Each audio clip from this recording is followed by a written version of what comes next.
Kom ons maak ons Bybel so op Efesiërs 1. Efesiërs 1.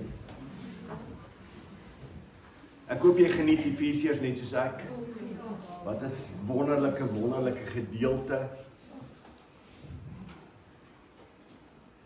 Efesiërs 1.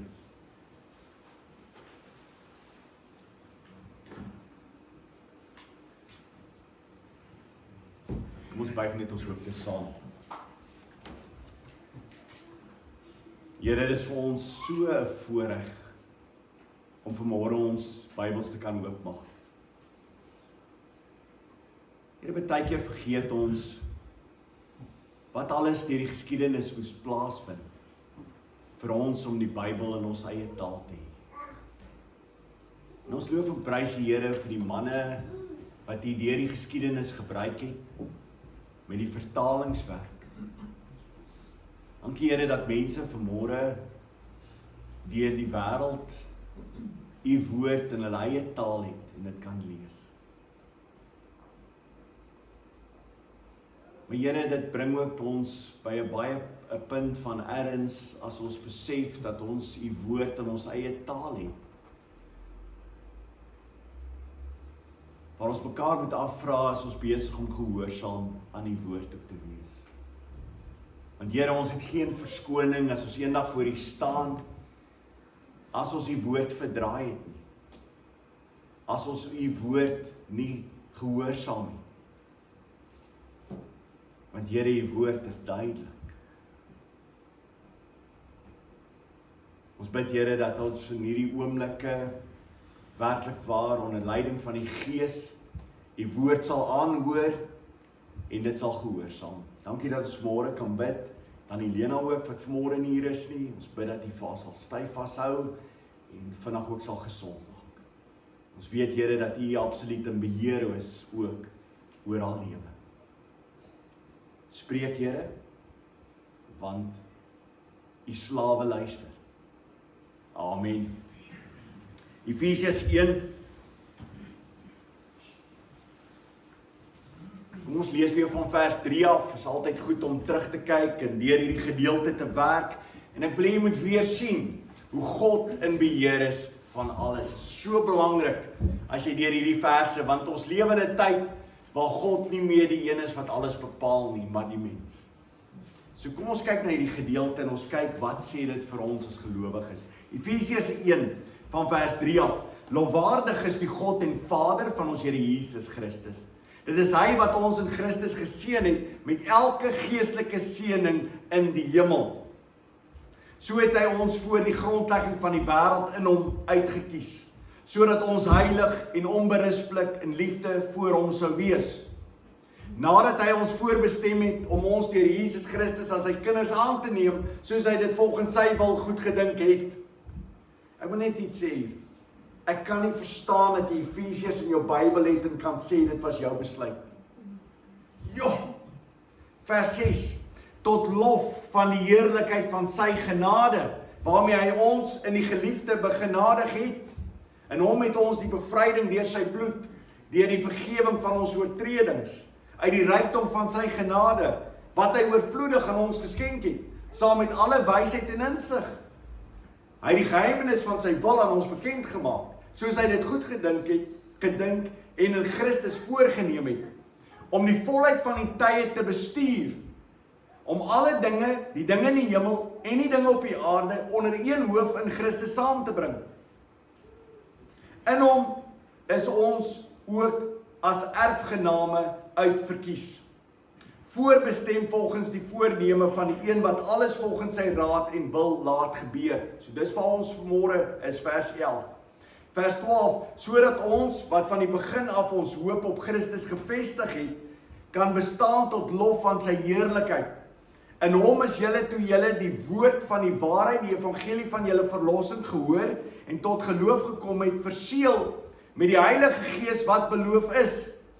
Die Gees is die waarborg van ons erfenis om ons los te koop as God se eiendom tot lof van sy heerlikheid. Het jy gesien die Vader, die Seun en die Heilige Gees in hierdie gedeelte? Ongelooflike mooi deel. Ons het laasweek gestop by sy erfenis. Ons het mekaar gesê dat die gedeelte daar in die Grieks het te maak oor sy erfenis en nie die erfenis wat ons ontvang nie. Vers 14 gaan ons wel uitkom by die erfenis wat ons sal ontvang. Een van die mooi vertalings, en jy kan gerus daai vertaling ook vir jou aanskaf, dis deur John MacArthur, hulle se Master Seminary gedoen, die NET vertaling, baie getrou aan baie gedeeltes in die Grieks, goeie vertaling by jou te hê. Luister wat sê hulle in hierdie gedeelte. Hulle sê, in Christ, we too have been claimed as God's own possession. Dit is so akkuraat vertaal, is mooi vertaal. Goed, so dis wat ons op mekaar laasweek gesê het, die erfenis, ons is sy erfenis deur hom bepaal. En dan sê hy volgens sy wens het hy ons voorbeskik. Nou, in die tyd in Efese het hulle die godin Gatige. Nou die godin Tige was die geluksgodin, Lady Luck. En die Efese mense en die mense in die omgewing het geglo dat daar hierdie geluksgodin is wat alles bepaal. En as jy gelukkig genoeg is en as jy vir haar wonderlike offers bring, dan gaan jy 'n gelukkige persoon wees want sy bepaal jou geluk. En dis hoe baie mense lewe vandag nog. Hulle sê hulle glo nie daarin nie, maar as jy na hulle kyk, is dit alles te maak oor dis geluk. Ek is gelukkig. Gelukkig het dit gebeur en gelukkig het dit gebeur. Luister wat sê die Bybel. Spreuke 16 vers 9. Die lot word in die skoot gewerp, maar dit is die Here wat oor die uitslag daarvan beskik. Die lot word in die skoot gewerp, maar dit is die Here wat oor die uitslag daarvan beskik. Elke liewe ding wat plaasvind is in God se hand. Nou kom Paulus, as hy hierdie gedeelte skryf deur die leiding van die Heilige Gees, sê hy vir ons dat God die een is wat al hierdie dinge bepaal. En hy gebruik 3 Griekse woorde wat ons in Afrikaans vertaal: voorbeskik, raadsplan, wil. Hy sê al hierdie goedes het te maak met God wat voorbeskik, is God se raadsplan en is God se wil. En as jy van vers 3 af luister, dan hoor jy hierdie woorde die hele tyd. Dis God wat voorbeskik. Dis God wat uitverkies. Dis God se plan. Dis God se wil. God is soewerein. As die kind van die Here terugkyk in sy lewe, sê hy, God is soewerein oor my lewe. Nie net oor my lewe nie, maar alles wat gebeur in die skepping. Dis vir my ongelooflik dat daar soveel mense is wat sê hulle is kinders van die Here. En ek dink baie keer het jy nodig om te groei. Definitief, die Gees moet jou laat groei in sy woord. En jy kom baie keer stelselmatig agter dat dit wat jy glo het oor jou besluit en die dinge wat jy moet doen, dat God in beheer is. En dat dit God is wat jou uitverkies het. Dat daar groei moet wees. Maar weet jy my ongelooflik, dat manne wat tot bekering gekom het, wat verander het, dat baie keer doen hulle daai belydenis dadelik.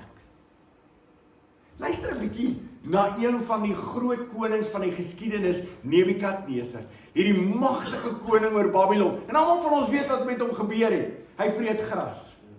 OK, want hy was so vol van homself en hy het gedink hy het alles bepaal en hy het alles gedoen en die stad het hy opgebou. En dan sê die Here, maar dis goed, vreet maar gras. En dan aan die einde van dit, luister wat sê hierdie man. Daniël 4 vers 35. Al die bewoners van die aarde word as niks gereken. Dit is sy belydenis. Al die bewoners van die aarde word as niks gereken. Hy doen met die hemelse leer en die bewoners van die aarde wat hy wil. Daar is niemand wat sy hand kan afweer of vir hom kan vra, wat het u gedoen? Belydenis van 'n man wat nou gras gevreet het. Ek dink meer mense moet gras vreet. En dan kom hulle by die punt dat jy besef, dis God. Dis God wat elke deel van my lewe bepaal. Dat ek die verstand het. Dat ek kan loop. Dat ek kan sien. Dat ek kan hoor. As ek nie kan sien nie en nie kan hoor nie, is dit ook hy wat dit bepaal. Kan ons net weer dit onthou. Deuteronomium 32 vers 39, Wie maak siek? Wie maak gesond? Is dit nie die Here? Jou God nie. Wat sê hy vir Moses? Moses, wie gee die stem? Wie maak blind? Is nie die Here nie? God bepaal alles in hierdie wêreld. Hy laat dit gebeur. Dit is ongelooflik, daai woord, hy laat dit gebeur. Die woord daar in die Grieks het te maak met energie. Dis waarvan ons energie vandaan kry. Dis 'n inwerking. Energia, energie. So dis die inwerking wat plaasvind, dis die krag wat plaasvind. God sê, ek is die een wat alles laat gebeur. Dis my krag wat dit bestuur en wat dit beheer. Nou wil ek jy moet gou saam my gedeelte lees. Jesaja 40. Jesaja 40.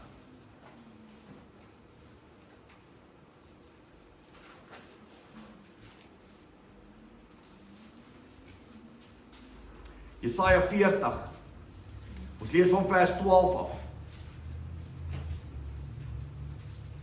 Ek gaan net 'n entjie lees. Ek kan gerus daai hele gedeelte lees. Kyk wat staan hier. Jesaja 40 vers 12. Wie kan die waters in die holte van sy hand afmeet? Okay, so al die waters op aarde, wie kan dit afmeet? Wie se beheer daarvan dat hy dit in sy holte van sy hand kan afmeet? Die hemel met sy handspan pyl, met 1/3 van 'n eva die stof van die aarde opvang, met 'n handskaal die berge weeg, die heuwels met 'n weegskaal. Wie kan die gees van die Here pyl? Wie is die mens wat aan hom sy raadsbesluit bekend maak? Met wie beraadslaag hy en wie hou hom op hoogte? Wie onderrig hom oor die verloop van 'n regsaak? Wie dra aan hom kennis oor? En die pad van wyse beskikking, wie maak dit aan hom bekend? Kyk, nasies is soos 'n druppel uit 'n leersak. Hulle word beskou as net 'n laagie stof op 'n weegskaal. Kyk, eilande weeg hy asof dit fyn stof is. Die Libanon bos se hout is nie genoeg om vuur te maak en sy wilde diere nie genoeg vir 'n brandoffer nie. Al die nasies is soos niks voor hom. Deur hom word hulle beskou as minder as iets niks seggend. Weet jy hoe die ou beter dit kon gestel het nie, nê? Deur die Gees. Hoe stel hy dit beter dat hulle niks is nie? Hy sê hulle word as niks beskou, minder as iets niks seggens, minder as nietigheid. Met wie wil julle God vergelyk? Watter afbeelding wil julle langs hom stel? 'n Afgodsbeeld wat 'n vakman gegiet het, wat 'n smid met goud oorgetrek het, 'n smid met silwer beslaan het. As 'n beidingsskekkies mens ebbe hout, hout wat nie verrot nie. 'n Vaardige vakman soek hy vir hom om 'n afgodsbeeld te maak wat nie omkantel nie. Weet julle nie? Hoor julle nie? Is dit nie van die begin af aan julle bekend gemaak nie? Het julle nie begrip van die aarde se fondament nie? Dit is hy wat troon bo die ronde skyf van die aarde. Die bewoners daarvan is soos koringkrieke. Dink baie keer ons moet vir mekaar sê ons is koringkrieke. Dan beter as nou en dan wat daar gesê word ons is wurms. So jy nou maar koringkriek. Hoa! Vir die koringkrieke vanmôre in die kerk. Dit is hy wat die hemel oopspan soos 'n doek, dit oopsprei soos 'n tent, sodat mense daar kan woon. Dit is hy wat maghebbers tot niks maak, die regeerders van die aarde maak hy 'n nietigheid. En jy kan die res van die gedeelte lees, jy kry die idee ons is niks.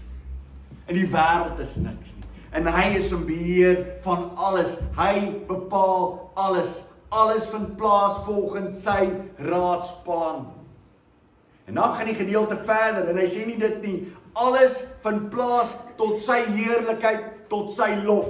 Onthou jy dit in vers 6 ook gesê? Hier sê hy dit weer. Alles wat plaasvind, wie moet verheerlik word? God moet verheerlik word. Alles wat hy doen hy vir sy eie heerlikheid. Dis ongelooflik. God doen alles vir sy eie heerlikheid. Hy moet verheerlik wees. God is vol van homself. Die mens is nie vol van homself nie, want as die mens vol van homself is, lieg hy. God is vol van homself omdat hy dit waardig is. Want hy bepaal alles. En dan sê hy vir ons wat voorheen geglo het, ons wat voorheen geglo het. Kyk weer na daai versgedeelte wat hy daar sê in Efesiërs. Dan net terugblaai na Efesiërs 1.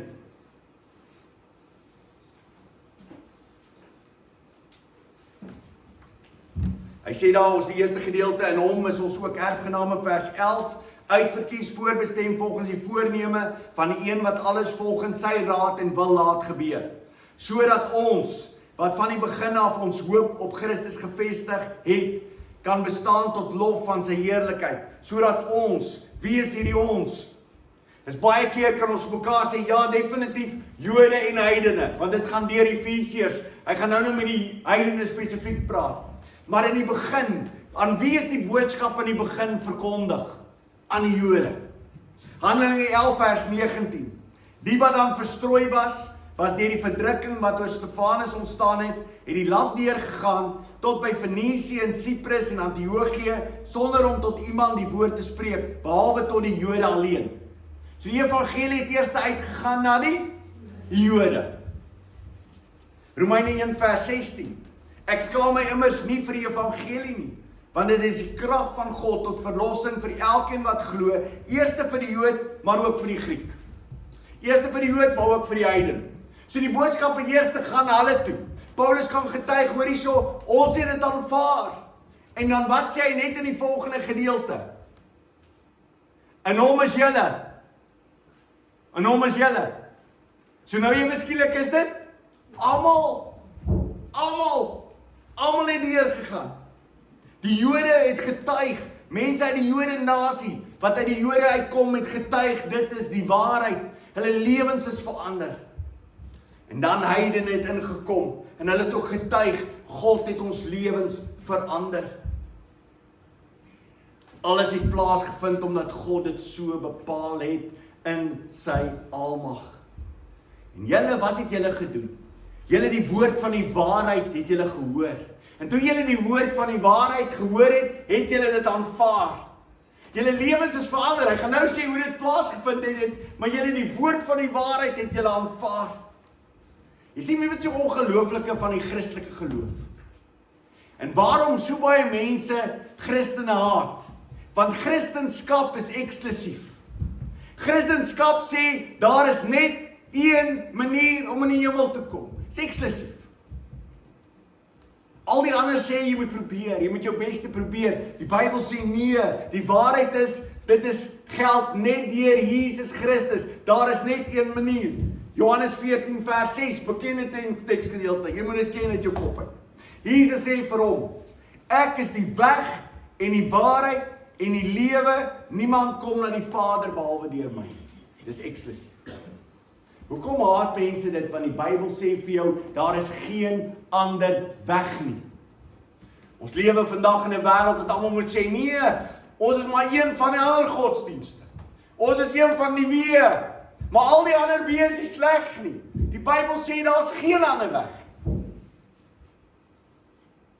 Daar is net een waarheid. Die res is vals. Daar is net een waarheid. En kom ek sê vir jou, as jy in die plek waar jy werk, die omgewing waar jy rond beweeg, as jy vir mense begin sê, daar is net een weg, en dit is Christus Jesus, gaan jy gehaat word. Want solank al die ander wie alright is, en jy kan met mense skakel en sê, ag nee, wat jy sê is min of meer reg, daar's baie waarhede. Ons lewe in 'n tyd vandag waar daar baie waarhede is. Jy het jou waarheid en ek het my waarheid. En baie mense kom in die Bybel toe ook so. Asof al baie waarhede is.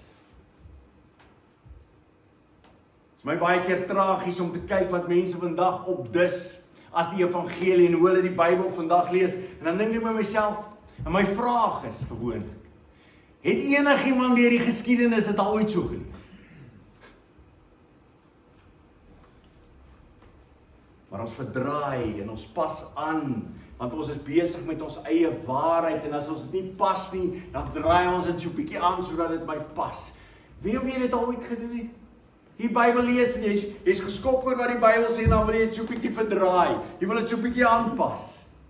Jy wil dit bietjie vir jouself makliker maak. Of jy staan met iemand, 'n vriend van jou, of 'n vriendin van jou, en jy kan hoor dit wat hulle sê, en hulle is besig om goedes te sê, wat die waarheid is nie, en jy dink met jouself, Kom ek bly maar liewes te stil. Kom ons draai dit net so 'n bietjie sê ja, jy het 'n punt Piet. Nee, hy het nie 'n punt Piet as dit nie Bybels is nie. Nee, hy is verkeerd as dit nie Bybels is. Daar is net een waarheid. En dis wat hy vir die gemeente skryf. Hy sê vir hulle dit aanvaar. In hom is julle toe julle die woord van die waarheid, die evangelie van julle verlossing. Die evangelie beteken evangelion, die blye boodskap. Die blye boodskap. Mense die evangelie aanvaar, hoekom? Wat was die evangelie? Dit was die blye boodskap. Mense het gehoor dat hulle verlore is. Want onthou, as jy verlore is, wat het jy nodig? 'n Verlosser. Wie was die probleem vandag in die wêreld en die meeste probleme in die kerk? Mense dink nie hulle is sleg nie. Hulle dink nie hulle is alright. En as jy alright is, het jy niemand nodig nie. Maar as jy verlore is en jy is 'n koringkriek, het jy 'n probleem. Want dan het jy nodig dat iemand in jou plek vir jou sal verlos. En as jy hoor dat Jesus Christus die prys vir jou betaal het, wat jy nie kon betaal het nie, wat is dit dan vir jou? 'n evangelion, 'n blye boodskap. Die oomblik as ons vir mense vertel hoe wonderlik hulle is, dan is dit definitief nie 'n blye boodskap dat Jesus moes gekom het nie, want jy is wonderlik, is jy nie? Jy is fantasties. Jy kan enigiets doen wat jy graag wil. Daar's 'n unieke mens, jy. Niemand is soos jy nie. En hoe meer ek dit hoor, hoe meer dink ek myself, maar dis waar. Ek is amazing. Is ek nie? En die Bybel sê vir jou die teendeel. Die Bybel sê daar is niemand goed nie, selfs nie een nie. Julle keel is 'n leë graf. Kom doods uit julle monde uit. Daarom het julle verlosser nodig. Dit is die goeie nuus. En Paulus skryf vir die mense, julle het die goeie boodskap aanvaar van julle verlossing, toe julle dit gehoor het. En wat het toe gebeur? Julle is verseël met die Heilige Gees wat beloof is. Julle is verseël met die Heilige Gees wat beloof is. Jy sien, dit het gebeur met Nikodemus. Nikodemus het dit nie verstaan nie. Nikodemus kom na Jesus toe. Hy sê vir hom, goeie leermeester. Ag, die ryk man kom na Jesus toe en hy sê, goeie leermeester. En Jesus sê vir hom, daar is niemand goed nie. Daar is niemand goed nie. Nikodemus kom in die nag. En hy kom na Jesus toe. En Jesus sê vir hom, as jy nie van bo gebore word nie, kan jy nie die koninkryk van God sien. Kan dit nie sien. En dan vertel hy vir hom dat dit die Heilige Gees is wat hierdie werk doen. Die Heilige Gees is die een wat jou oë oopmaak sodat jy die nuwe koninkryk sien. As die Heilige Gees in jou lewe inkom, dan sien jy die nuwe koninkryk. Dan besef jy daar is net een waarheid. Daarom sê Paulus vir hulle is verseël met die Heilige Gees. Die Heilige Gees het hulle lewendig gemaak. En omdat die Heilige Gees hulle lewendig gemaak het, is hulle mense wat nou ervaar en besef, daar is net een waarheid. Het is my ongelooflik om deur die Bybel te gaan kyk en te kyk wat beteken hierdie woord verseël. Wat beteken hierdie woord om te sê, om iets te verseël? En natuurlik, jy moet altyd kyk na die Ou Testament, waar hierdie woord vandaan kom. En ons kyk baie keer terug na die LXX, die Griekse vertaling, en ons kyk, waar kom hierdie woord vandaan? Verseël, wat beteken dit? En een van die betekenisse van verseël, want daar is 3 betekenisse.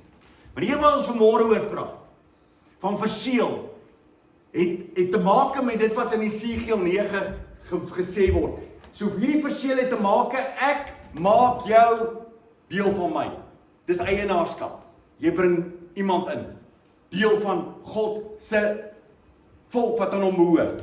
Luister na hierdie gedeelte en hier kom verseël voor, Esegiel 9 vers 3. Die heerlikheid van God van Israel het opgestyg van die Gerub, waarop dit was, en na die drempel van die tempel gegaan. Die Here roep toe na die man wat in linne geklee was, met die skrywersak aan sy heup, en sê vir hom, deurkruis die stad, deurkruis Jerusalem, en maak 'n kruisie op die voorkoppe van die mense wat sug en kla oor al die afskuwelike wat daarin gedoen is. God sê, gaan merk hulle, seël hulle. Hulle behoort aan my, wees hulle. Hulle is die mense wat kla oor al die afskuwelike dinge wat op aarde gebeur. En dan vind ons in Openbaring, dieselfde wat plaasvind in Openbaring. Openbaring 7 vers 3, moenie die land of die see of die bome beskadig, voordat ons nie die diensknegte van ons God met 'n seël op hulle voorkoppe gemerk het nie. Elkeen wat 'n kind van die Here is, wat die Gees kom in jou woon, wat gebeur as die Gees in jou kom woon? Hy sit sy seël op jou. Jy behoort aan hom. In die Nuwe Testament ook vind ons dat die seël is, dit is die plek wat op die graf geplaas is, sodat dit in bewaring gehou word. Onthou jy toe Jesus, hulle gesê het, Jesus, sy disippels het beloof, hulle kan hom miskien in 3 dae, kan hom miskien steel, so asseblief hou bewaking oor 3 dae, en Pilatus gaan en hy sit sy seël daar. Dis 'n bewaring. Ongelooflik dat die Here vir ons sê, hy het ons verseël, hy het ons geseël deur die Heilige Gees wat in ons woon. As die Heilige Gees in ons woon, dan beteken dit, ons behoort aan hom. Nou die Efesiër gemeente sou dit mooi verstaan het. Want jy sien, as jy 'n slaaf was, wat het die eienaar met jou gedoen? Hy het jou gemerk. Hy het jou gemerk, hy het gesê, jy behoort aan my. En Paulus gebruik dieselfde woord, maar hy wil nie hê mense moet dit in hulle tyd van hulle lewe dit verstaan nie, maar hy wil ook hê hulle moet teruggaan na die Ou Testament toe, om dit beter te verstaan. Dat hierdie verseël wat plaasvind beteken, ek behoort nou aan God. Luister wat gebeur nog in die Ou Testament. Wat gebeur met die hoëpriester? Dit is ongelooflik. Die hoëpriester, Eksodus 28 vers 36. Kom ons lees gou saam met. Eksodus 28 vers 36.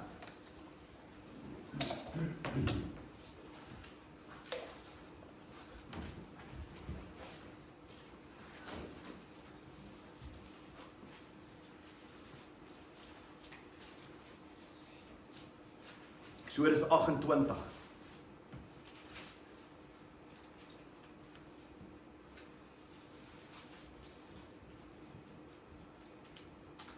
Vers 36.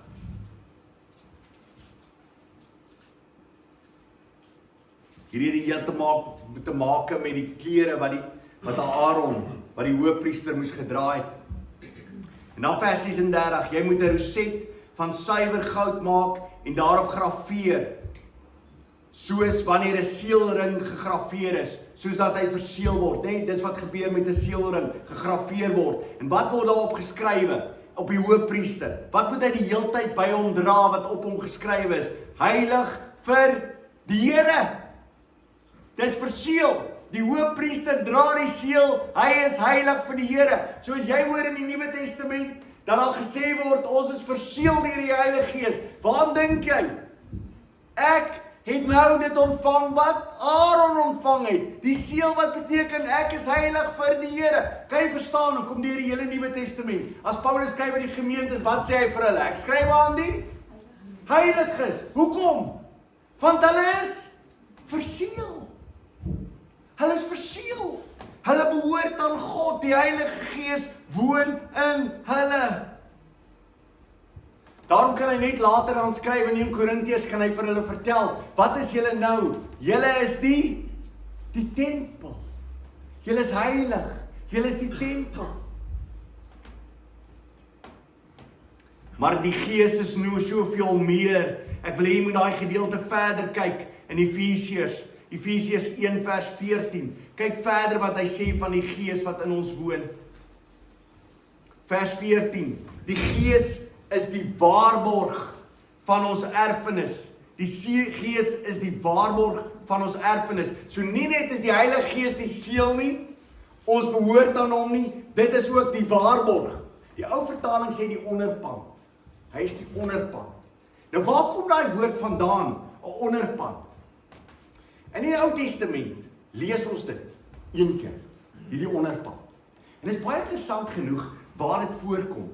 Onthou jy toe Juda, sy seuns, die een sterwe na die ander een. En toe het hy 'n jongste seun gehad, wat eintlik aan Tamar behoort het. Hy moes haar vertaal maar gee. Volgens die Joodse gebruik, as die oudste een sterwe, hy het getrou met die vrou, en hy sterwe, moes die seun wat jonger is, moes dan die verantwoordelikheid van die huwelik oorneem. Maar wat gebeur is, hy sterwe, dan moet die derde seun, moet dan die huweliksverantwoordelikhede oorneem. Maar die derde seun was te jonk. En Judas sê vir haar, jy moet maar net wag, want ek sal die derde seun vir jou gee. Sy kom later aan en sy besef dat hierdie seun het al oud geword en hy's nooit vir haar gegee nie. En sy sonder kinders. En dan gaan sy in die stad waarin sy woon, sy hoor hy kom Judas op pad met sy vee en sy gaan trek haarself soos 'n prostituut aan. Ken nie die gedeelte? OK. Sy gaan trek haarself soos 'n prostituut aan, Judas kom haar verby en hy gaan slaap by haar. En dan sê hy vir haar, hoor hierso, hy sal graag vir haar 'n boklam wil gee en sy sê, maar wat is die waarborg? OK, wat is die waarborg? Dis wat dit is. Wat is die onderpand? Wat is dit wat jy vir my gaan gee, sodat ek kan seker wees, dat jy jou belofte gaan nakom? En dan gee hy vir haar staf en nie seelring. Hy sê, ek gee dit vir jou, sodat jy wat kan ontvang as ek weer by jou kom. Dat ek dit kan stuur, die boklam. So hier is die goeders, hou die staf, hou die seelring, want ek beloof jou, ek sal my belofte nakom. Hier is die waarborg, dat ek my belofte gaan nakom. Dieselfde woord word nou in Efesiërs gebruik. En wat dink jy onmiddellik? Jy besef, wat gebeur? Die Heilige Gees is wat? Die Heilige Gees is ons seelring, is die staf wat ons ontvang, dat ons gaan erf. Dat ons gaan erf. Dat ons die erfenis gaan ontvang. Die boklam gaan ons ontvang. En dis wat die Bybel vir ons herhaaldelik sê, wat die Heilige Gees kom doen. Die Heilige Gees is nie net die seël nie. Die Heilige Gees is nie net die seël, julle gaan dit kry, julle behoort nou aan die Vader. Daarom sê die Bybel vir ons, wat gebeur as die Gees in ons is? Ons roep, Abba, Vader. Ons behoort aan hom, maar is meer as dit. Ons is nou nie net geseël deur hom nie, ons kry ook die waarborg in hom. As die Heilige Gees in jou is, het jy sekerlik die waarborg ontvang, dat jy gaan die erfenis beerwe. Party van julle sit dalk vanmôre hier. Ek wil net myself onderbreek. Party van julle sit dalk hier onder, en jy weet nie regtig of jy dit moet as iets wonderliks beskou nie. Want die grootste vraag by baie mense is, het ek regtig die Heilige Gees? Nie baie van julle wat hier dalk sit en sê, Johan, okay, dis alles wonderlik en goed is, maar weet jy wat, ek vertwyfel of die Heilige Gees in my is. Hoe weet ek die Heilige Gees is in my? Jy sien die gedagte van, dat ek kan uitroep, Abba Vader. Wat beteken dit? Wat beteken dit? Dit beteken ek hoor my Pa se stem. Ek hoor my Pa se stem. As ek die Bybel lees, wat hoor ek? Ek hoor sy stem. Ek hoor wat hy van my vra. En ek weet dat die Gees, as hy in my woon, wat gaan hy doen? Hy gaan die woord vir my oopmaak. Hy gaan dit bekend maak in my. En wat gaan hy bevestig in my lewe? Hy gaan dit bevestig dat dit God is wat met my praat. En wat veroorsaak hy dan in my lewe? Die gehoorsaamheid om te doen wat God se woord vir my vra. Hoe weet ek God se woord, die Heilige Gees is in my? Lewe in gehoorsaamheid. Lewe in gehoorsaamheid. Doen wat God van jou vra. Lees die woord. Die woord word oopgemaak vir jou. En so groei jy. En dit is bepalende faktor van is die Gees in jou. As jy nie in gehoorsaamheid lewe nie, is die Gees nie in jou nie. Baie belangrik staan nêrens as jy kerk toe gaan is die Gees. As jy gehoorsaam aan God is die Gees in jou. En as die Gees in jou is, en jy het die begeerte om te doen wat die Here van jou vra. Want waarom wil jy doen wat die Here van jou vra? Omdat die Gees vir jou die begeerte gee om te doen wat die Vader van jou vra. As jy nie die begeerte het om God se woord te lees en te bestudeer en te groei en te gehoorsaam nie, is die Gees nie in jou nie. 2 Korintiërs 1 vers 20. Want hoeveel beloftes van God daar ook mag wees, In hom is hulle ja. Daarom sê ons deur hom amen aan God tot sy eer. Dit is God wat ons saam met julle in Christus 'n vaste fundament gegee het en ons gesalf het, wat ons ook verseël het en die Gees as waarborg in ons harte gegee het. Hoor jy dit? Herhaal wat Efesiërs sê. Hy sê, dit is God wat ons saam met julle in Christus 'n vaste fundament gegee het en ons gesalf het, wat ons verseël het en die Gees as waarborg in ons harte gegee het. Hy's 'n waarborg. Ek hoef nooit te twyfel dat ek aan God behoort, want die Gees is in my. Dis waarvoor die Gees gegee is, om my te verseël. Ek behoort aan hom, maar ook om vir my te sê, ek gaan erwe. Ek ontvang 'n erfenis saam met Christus Jesus. Jy sien, daarom moet ons weer teruggaan na wat gebeur het. Wat gebeur in Egipte? In Egipte is hierdie mense onder slawerny. Hulle is besig met slawerny. En wat gebeur? God kom en hy bevry hulle uit slawerny uit. Hy vat hulle deur die see. En wat gebeur as hulle deur die see gaan? Dan kom hulle by 'n punt wat hulle wat ontvang? Hulle ontvang die wet.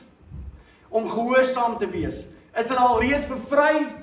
Ja, hulle is klaar bevry en dan as hulle klaar bevry is, kry hulle die wet. Jy kan vir mense die wet gee, dit gaan hulle nie bevry nie. Hulle het bevry nodig en dan kry hulle die wet. Mense wat nie van die wet hou nie van, is nie bevry nie. Is dit duidelik? So as jy by die wet kom en jy hou nie van die wet nie, jy weet jy het nie deur die Rooi See gegaan. So mense wat vir jou sê, ek hou nie dit wat God sê nie, dan sê jy, ek weet wat is die probleem. Jy's nooit deur die Rooi See nie. Want as jy deur die Rooi See was, ontvang jy die wet. En die wet is vir jou wonderlik. Want die wet is daar tot beskerming vir jou. Die wet is 'n digmeester vir jou, tot Christus. Maar jy moet deur die Rooi See gaan. Ek weet hoekom baie mense nie van die wet hou nie. En elke keer as hulle deur die Bybel lees en dan sê jy mag nie, dit mag nie, jy mag nie, dan hou hulle nie daarvan nie. Vir my as God se kind is dit wonderlik, want ek weet, hierdie is die hekke, hierdie is die beskerming vir my en my lewe. Want ek is vrygemaak deur die bloed van Jesus Christus. Die wet sal my nooit vrymaak. Dis alleenlik Jesus Christus wat my vrymaak en hy maak my vry en die Gees kom woon in my sodat ek die wet kan nakom. Maar wat gebeur dan? Nadat hulle die wet ontvang het, is hulle in die beloofde land? Nee, hulle is nie in die beloofde land nie. Hulle kyk vorentoe na dit wat voor lê, die beloofde land. Maar hulle is klaar bevry. Hulle is klaar bevry. En daar's klaar vir hulle die belofte gemaak in hulle bevryding, dat hulle op pad is na die beloofde land toe en hulle die beloofde land sal ontvang. Dis dieselfde gedagte hier. As kinders van die Here kom woon die Gees in ons en as die Gees in ons is, word daar gesê, julle gaan Kanaan ontvang. Kanaan is julle sinne. Nou natuurlik is daar 'n gedeeltelik altyd alreeds en nog nie. Die oomblik as ek Jesus Christus ontvang as my persoonlike verlosser en die Gees kom woon in my, is ek alreeds in 'n sekere sin al klaar in Kanaan. Ek is in Kanaan. Oh man, ek ervaar Kanaan. Maar daar's ook 'n gedeelte wat sê, daar's nog nie. Dis nog nie ten volle nie. Daar's ook 'n uitsien om te sê, daar gaan 'n dag wees wanneer ek hom gaan sien van aangesig tot aangesig. Dit is die volheid, wanneer ek voor hom gaan staan.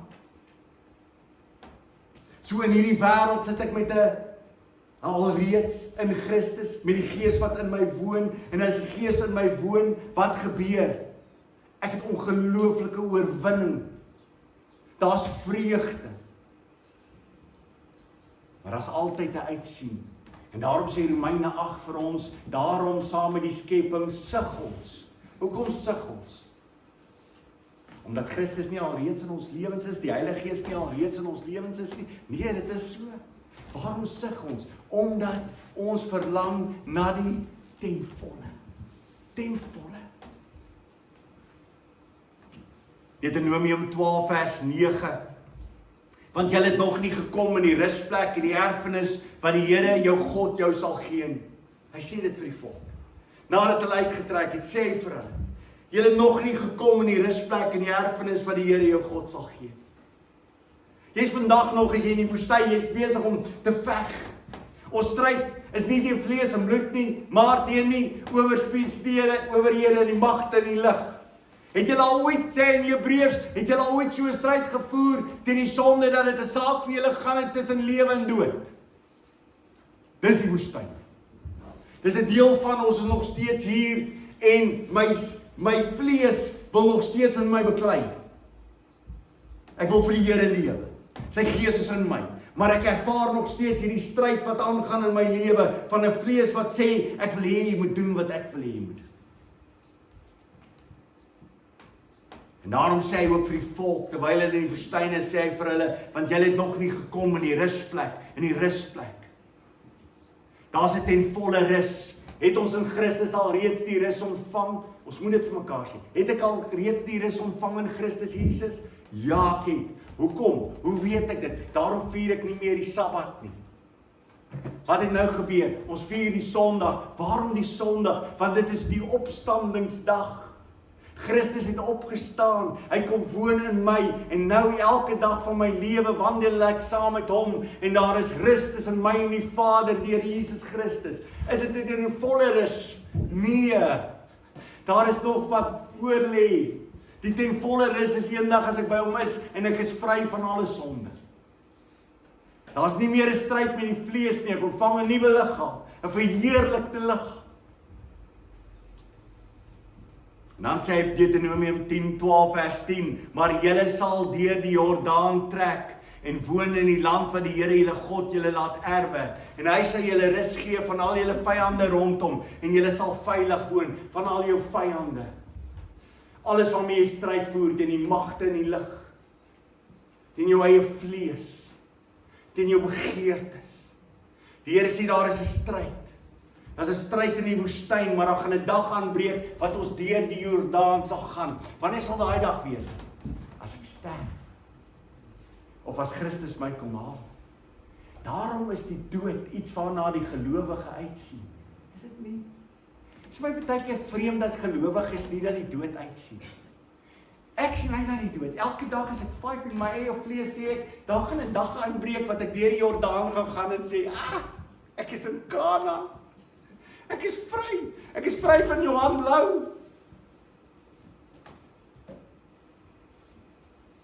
As 'n dag wat aanbreek, wat ons deur sal trek, deur die Jordaan, en sal vry wees. Die Heilige Gees is vir my gegee, as 'n waarborg, as 'n onderpand, om te sê, jy is myne, die erfporsie is joune, die Kanaan is joune, alles is joune, deur die Heilige Gees wat jou gegee is as 'n waarborg.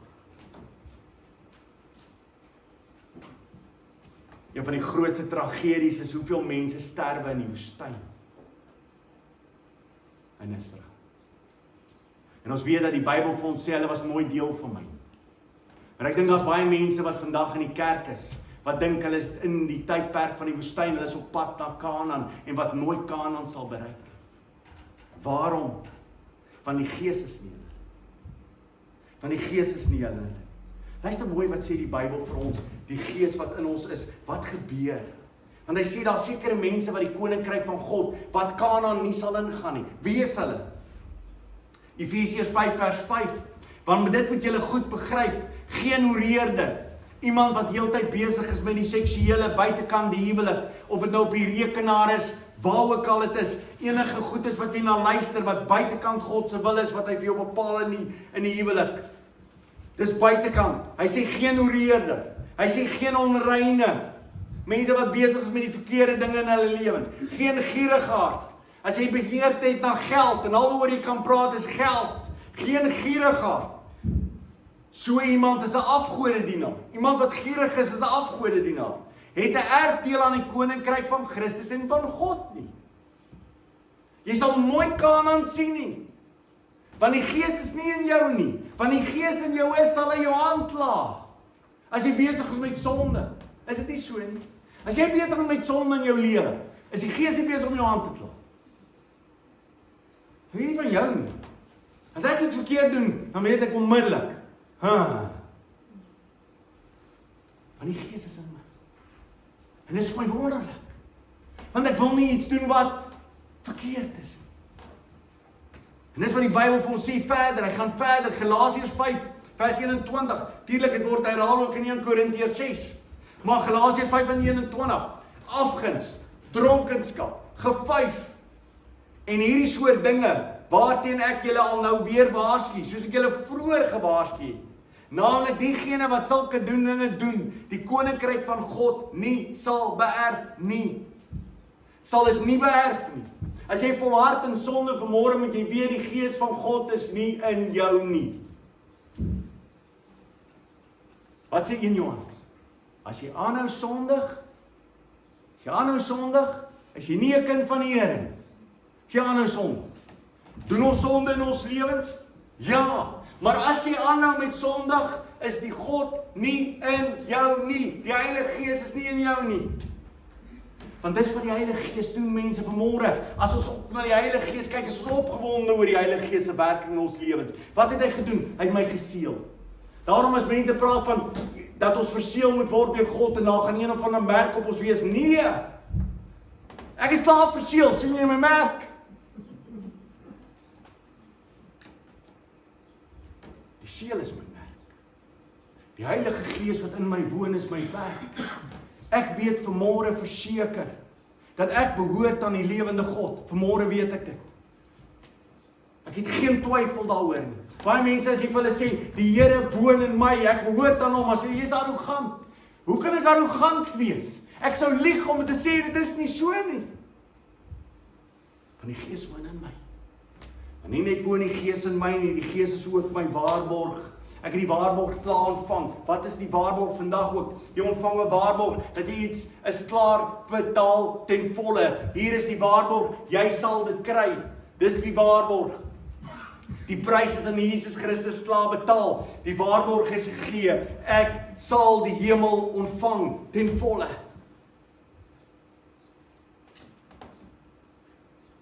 In Korintiërs 2 vers 9. Maar soos daar geskrywe staan, hierdie erfenis wat ons gaan ontvang, luister na hierdie erfenis. 1 Korintiërs 2 vers 9. En ek wil vir jou sê, die erfenis waarvan ons nou praat, kan nie in boeke opgeskrywe word nie. Enigiemand wat vir jou sê, as jy dit nog nooit gehoor het nie, laat ek dit maar vir jou sê, as jy twyfel daaroor. Enigiemand wat vir jou sê, hy was in die hemel gewees, behalwe Johannes die apostel, lieg. Okay? Hy lieg. En jy kan hy boekie maar weggooi, hy's niks werd nie. Nie eens die papier sal brand nie. Niks werd. Daar is nie so iets nie. Dit wat plaasvind in ons lewens, leef ons in geloof. Ons lewe in geloof. Ons het nie gesien nie, en tog glo ons. 1 Korintiërs 2 vers 9. Maar soos daar geskrywe staan, wat die oog nie gesien het, en die oor nie gehoor het, en in die hart van die mens nie opgekom het nie, dit het God voorberei vir diegene wat hom liefhet. Ek kan nie dink wat vir my voorlê nie. Niks wat ek sien op aarde kan verduidelik wat vir my voorlê nie. Dit wat in my hart al ooit opgekom het, dit wat ek al gehoor het, sal nooit kan verduidelik wat gaan plaasvind die oomblik as ek hom sien van aangesig tot aangesig nie. Luister weer, maar soos daar geskrywe staan, wat die oog nie gesien het nie, wat jou oog tot dusver gesien het, kan nie vergelyk word met dit wat jy eendag gaan sien as jy hom van aangesig tot aangesig sal sien nie. Die oor nie gehoor het nie. Niks wat ek vanmôre kan vir jou verduidelik van hoe die hemel gaan wees, sal ooit kan beskrywe wat die heerlikheid gaan wees, as ons by hom gaan wees vir ewig en vir altyd nie. Niks wat jy vanmôre kan hoor, kan dit verduidelik nie. En in die hart van die mens opgekom het nie, nog niks wat ooit in jou hart opgekom het, van hoe dit lyk, kan verduidelik wat dit sal wees om saam met hom te wees vir ewig en altyd nie. Dit het God voorberei vir diegene wat hom liefhet. Daarom is dit so tragies dat mense bereid is om hierdie ewige prys te verruil vir dit wat tydelik is. om die ewige te verruil vir 'n aardse geluk.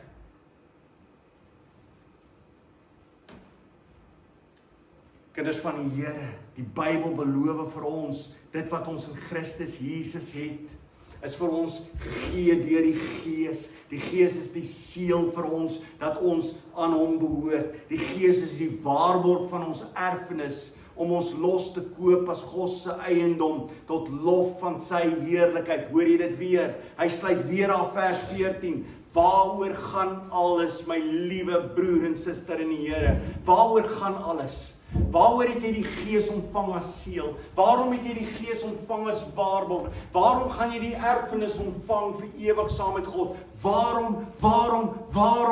Tot lof en heerlikheid van hom.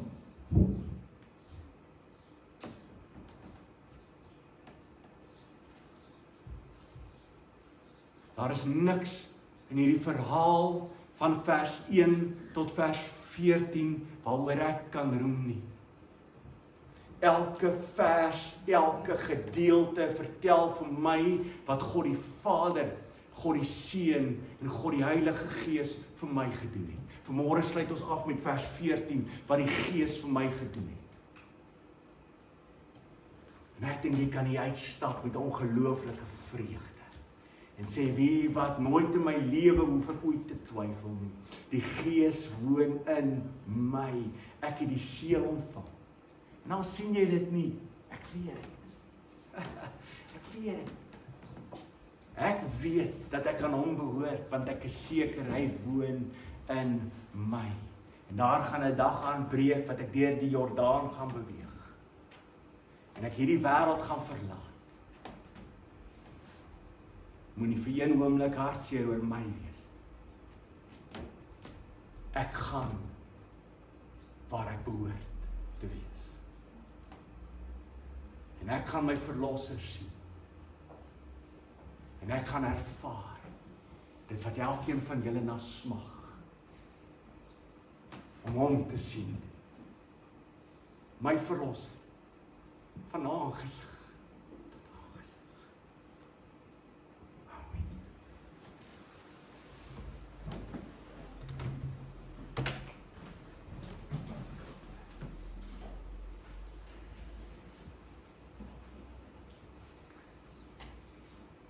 Here, so baie keer is ons besig om deur gedeeltes te werk.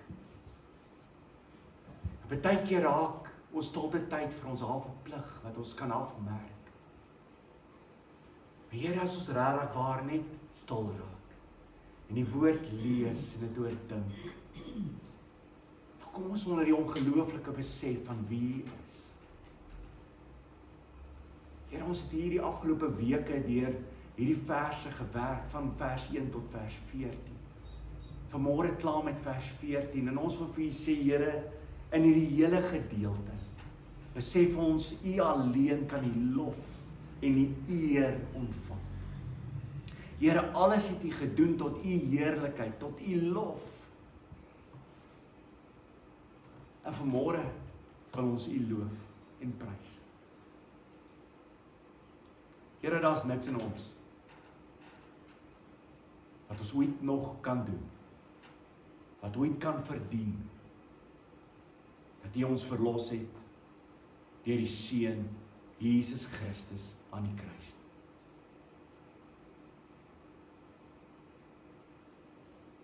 As niks in ons wat bepaal het dat U ons moes uitverkies. Daar's niks in ons wat gemaak het dat die Heilige Gees ons lewendig gemaak het. Daar's niks in ons dat ons verseël is. Daar's niks in ons dat ons 'n erfenis beloof is. Here, U oorlaai ons. My beker vanmôre, en ek glo elke gelowige vanmôre, my beker loop oor. En ek sal tuis wees in die huis van die Here in lente vandag. Amen.